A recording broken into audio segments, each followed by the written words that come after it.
Second day in Taiwan. Agenda namin today, since it's Sunday, magmamass muna kami. Then pupunta kami sa Chiang Kai-shek and National Museum. Tapos more food trip. Of course, hindi pwedeng mawawala yan. Look at my Easy card. So cute. Yay! Sobrang ganda ng train system nila dito. Ang bilis, maayos. Tapos ang laki, yung scheduling. Halos laging on time. Breakfast na nga pala kami sa hotel. Sobrang sulit. Kasi yung Via Breeze Hotel, meron na siyang kasamang 24/7 snack bar. Hindi siya yung full na breakfast. But there's different kinds of bread na may mga jams. Tapos, may noodles. There's also egg, mga cereals, basic. Then, only coffee, Milo, soda, and tea.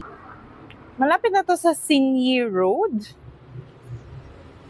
Ang way papunta sa Holy Family Church. Dami nagbabike dito. Yeah. Anong una mo napansin sa Taiwan? Parang BGC. Parang BGC. Malinis daw. Oo nga. Hindi masyadong modern, pero walang kalat sa mga kalsada. Malinis dito. We pass by Din Tai Fung. Ang haba ng pila. Look, I can see the Taipei 101 from here. Ang init. Para ka nasa Pilipinas lang din. Then dito nagbabike. Puro greens, ang daming puno, fresh air. Ang ganda dito sa area na to. Ito na yung Holy Family Catholic Church. Kung Catholic kayo at naghahanap kayo ng masisimbahan, ilalagay ko yung address dito. Binigyan pa kami ng souvenir for first-timers. Tapos ganito yung itsura niya sa loob. Ang dami din Pinoy na nagsisimba. We're crossing. Punta kami sa Daan Park. And we're at Daan Park. Ang dami nag-exercise dito. Kung plano nyo mag-jogging sa vacation nyo, ito yung perfect place para mag-run kasi ang ganda ng paligid, ang linis ng hangin. Ooh! Parang may naririnig akong ducks. Meron nga. Kami sa Daan Park. Ang daming ducks. Rinig na rinig mo sila. Ah, what? Ayun, ang daming bird. Tingnan mo, ang daming bird sa puno. Maraming mozi. Look. Yun, no? Nasa puno sila, oh. Para silang mabalahibo na, yellowish. Yun, no? Look. Ganda dito, pero ano yung sinabi mo kanina? The smell of wildlife. Amoy tubig, no? Ang Daan Park, tinatawag daw siyang the lungs of Taipei. The lungs of Taipei. Kasi nasa center siya ng city, tapos puro trees. Parang you can go here for a breather, may fresh air, tapos ang daming animals. Yeah. Diba? Kaya yan, bago kami mag-lunch, pahinga muna. Ganito yung itsura niya. May lake. You need to bring when you're in Taiwan. This one. Sponsored. Lalo na pag nagpupunta kayo sa mga park. Medyo maraming nangangagat. Nag-sleeveless pa naman ako kasi mainit. Pero maraming nangangagat. Better to be safe. Ang dami nila, oh. May squirrel. Then ang dami pigeons. Kumahay. Hi! Kumakain, oh. Aww. Oh, look at that. Ang cute. Sabi niya lunchtime na raw, bro. Dalawa sila. My friend. Oh, ang daming bamboo trees. You know? Remember, in every station, pwede kayong mag-stamp. Go. Yeah, bring your notebooks for souvenirs. Go. Isang bagsak lang. Ganda mo. Yeah! Yes! Umuulan. The weather here in Taiwan is very unpredictable. Kaya dapat magdala kayo ng jacket pa rin. Kasi minsan sobrang lamig, tas umuulan, diba? Tas minsan sobrang init naman. Wala na. Inabutan kami ng ulan. In front of the Shandao Temple is the Huashan Market. Nandyan si Fuhang Soy Milk, second floor. Ayan, nasa second floor lahat mostly ng mga food stalls. We're at the Huasong Market. Yeah. Maraming kainan dito sa taas. Pero ang pinunta namin dito is si Fuhang Soy Milk. This is a popular breakfast place in Taiwan. Recognized din siya ng Michelin Guide, kaya must try siya. Hanggang 12:30 lang daw to open. We arrive at 1. Buti na lang may na-order pa kami. This one is the one with egg. Dahil na late kami, yung ibang gusto namin matry sa Fuhang Soy Milk, out of stock na. Hindi na kami, hindi na kami. Chewy yung bread niya. Tapos yung scrambled egg. Parang may scallions, no? Very tasty. Manamis-namis yung outer part ng bread. Ang sarap. Yung texture reminds me of a baguette. Ito yung kakaiba. Parang meron siyang bread, then egg, then donuts. Tikman mo natin yung donuts alone. Huh?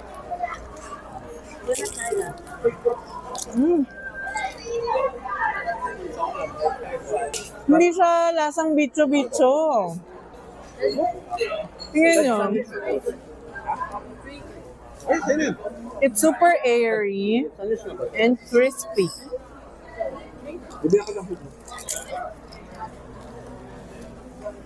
Alam mo yung singaling? This one is mas malambot lang, mas malaki. Pero very similar siya sa lasa ng singaling. Is the soy milk. Ganito yan. Tsaka hindi man inside eh. Lasang taho. Sarap. Ang very fresh na soy milk. No? Sarap pa. Definitely. Nagustuhan nila. Manalo. Kakaiba tong... Alam nyo, this one, nung una, sabi ko, di ba, weird. Pero habang kinakain ko, pasarap siya ng pasarap. Actually, bagay yung donut with egg. It grows on you. Sumasarap siya. Siyang essence na... Yung Chinese essence na ang sarap. No? Marami anong tao dito sa food court. Ito yung ino-order. This one. Noodle. Bakery. Bonbon Cafe. Madami pa ding ibang options here. Ooh, ito parang daming umorder dito kay Grandma Noodle House. Lunch is done. Kahit late kami, buti may naabutan pa kami dito sa Fuhang Soy Milk. Ito nga pala yung side ng Huashan Market. May nag-aya bumili ng ice cream sa 7-Eleven for dessert. It's that cantaloupe condensed monaca. Ito yung trinay namin, milk tea ice cream. Masarap to. Masarap? Yeah. How about... Ganda yung Taiwan. We're on our way to Chiang Kai-shek. Look, kaso it's cloudy, sana hindi umulan. Maulan, pero tumitigil naman. Parang sa atin, sa Pinas lang din. Worth it yung nilakad namin papuntang Fuhang Soy Milk. Sarap niya! Honestly, ibang klase yung pagka-chewy ng bread. Tapos, yung parang siyang glazed yung outer part na may pagka-crispy, tas manamis-namis. Sakto lang. Tsaka yung egg niya, iba yung luto eh. Basta ang sarap niya. May pagka-savory, tas maraming green onions. Maghanap nga ako ng recipe para ganun din yung lasa ng scrambled eggs ko. Parang Chiang Kai-shek na yun. We're finally here! Ang ganda niya, tsaka ang laki. Nilakad lang namin from Huashan Market to Chiang Kai-shek Memorial. Nasa harap ako na... Ito yung park nung Chiang Kai-shek. So big, kaso malapit na umulan. Ito nga! This Kapag one! mag-travel kayo, kailangan i-prep nyo yung legs nyo para sa major walkathon. Ganon kataas yung aakyutin ko. Okay, challenge accepted. Yeah. Kaya nga tayo everyday nagte 10K steps no? Para matibay ang legs. sa ganitong mga lakaran, 'di ba? Look, malapit na ako. I made it.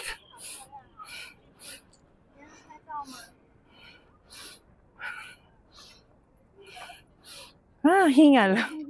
This is it. Ito siya, ang laki. Sobrang laki. Ang init din. Grabe. Sobrang pawisan. Pero worth it akyatin.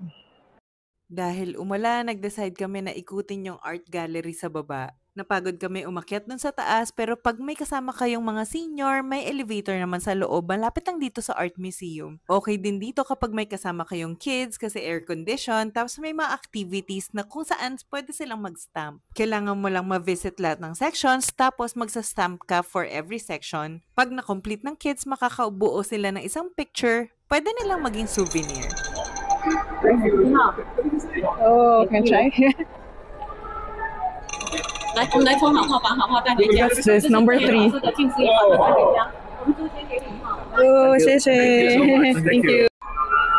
Ikaw? Wow, ang ganda ng kay Lana. How about you? Simple but good.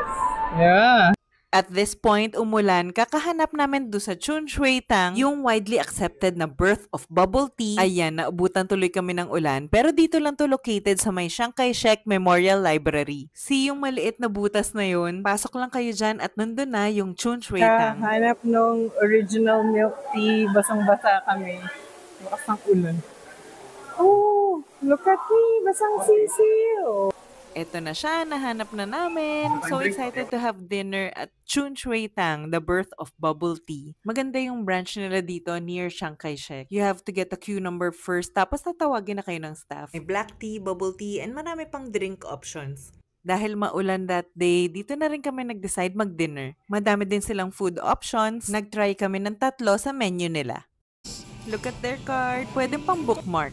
This is their pearl milk tea, 50% sugar yung pinili namin. 100 NT each. May crushed ice sa ibabaw, very refreshing. For me, ang rich and flavorful ng milk tea niya, high quality. But the pearls, mas preferred namin yung softer. A little bit more expensive than the other bubble teas here in Taiwan, but it's nice to taste the original. I ordered Taiwan beef noodle soup. Hati kami ni baby. So good. So far, ito yung pinaka nagustuhan kong Taiwan beef noodles na natikman ko dito sa trip namin. Rich beef broth with tomato. Perfect yung texture ng noodles. At itong beef na kasama, grabe, sobrang lambot. Ang daming tendon. Babalik ako dito just for this. Ang daddy naman, ang in-order is sesame oil chicken and red quinoa rice. Kala mo ang simple lang ng chicken pero sobrang malasa niyan at ang tender. Yung quinoa, lasang rice din, tas healthy pa. Si kuya naman ang in-order is this kung fu noodles. Savory with just a hint of vinegar tapos may ground pork. Mas preferred ko to kung may konting spice. Had a wonderful dinner here at Chun Shui Tang. Ang ganda ng ambience dito. Na-relax kami kasi medyo na-stress kami nung malakas masyado yung ulan. Outside, there's a stall na nagtitinda ng favorite Taiwan dessert ko. Very tempted kaming i-try kaso sobrang busog na kami. Kaya we decided to head to our hotel kasi medyo pagod na rin kami. New train station, kaya new stamp na naman. Nakakatawa talaga yung mga ganitong activity. Murang souvenir na rin sa vacation nyo sa Taiwan. After our Taiwan trip, ipapakita ko sa inyo lahat ng stamps na na-collect namin. Just beside our hotel is this Wusong pork floss cake. Ang ganda kasi ng store nila, na-capture na nito yung attention ko ever since dumating kami dito sa Taiwan. Kaya I decided to buy some para matikman lang. May ma-encounter pa rin kayong hindi talaga nag-i-English. Kaya sobrang helpful talaga ang Google Translate kapag magta-travel kayo sa Taiwan. Nagkaintindihan naman kami at mag-order kami nitong pork floss cake. I tried agad, nakapack pala siya individually and maliit lang pala siya. Equivalent to sa 100 pesos each, ang mahal pala niya. Similar to hopia na sobrang flaky yung labas, tapos may makapal na pork floss filling sa loob. Masarap yung pork floss niya, sweet and savory. But ang mahal niya for a pasalubong, okay na ako na natikman ko siya once. But lahat kami nasarapan dito in fairness. That's it for our day 2. Like and follow for more food and travel vlogs soon!